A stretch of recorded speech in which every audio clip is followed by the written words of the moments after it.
Па пред се за утрешниот надпревар би можел да кажам дека екипата на Тетекс може на почетокот не беше спремна, но сега кога што гледаме се консолидираше.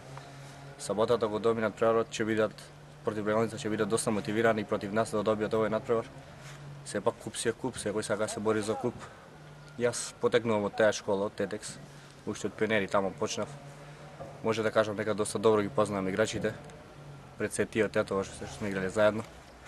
Меѓутоа, во последно време, еден од подобрите играчи во Тетекс е Клечкаровски.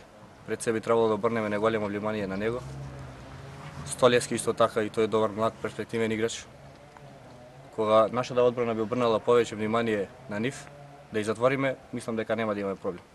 И дека секој добар резултат тука ќе биде добар за реванш. Па, што може да кажеме за Вардар? Не излековме баш поволен резултат, а можевме многу повеќе да направиме.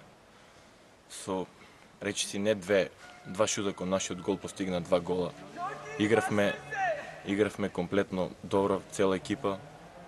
Нестрекно загубивме, се трудиме да го заборавиме тој надпревар, да се концентрираме за секој нареден надпревар што е важи за побитен.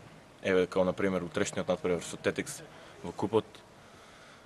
Исто така Тетекс важи за квалитетно екипа за респект, што треба да респектираме. Секој поволен резултат у наша полза би била у добри корис за реваншот во Тетово. Накратко е тоа. Заедно ќе се потрудиме со останатите играчи од нашиот табор утрешниот надпревар да заврши во наша полза. Може ли да очекуваме голови од Заревски? Па се надаме дека треба да заврши постот што веќе го има 3-4 кола и се надеваме дека утре ќе постигнам гол.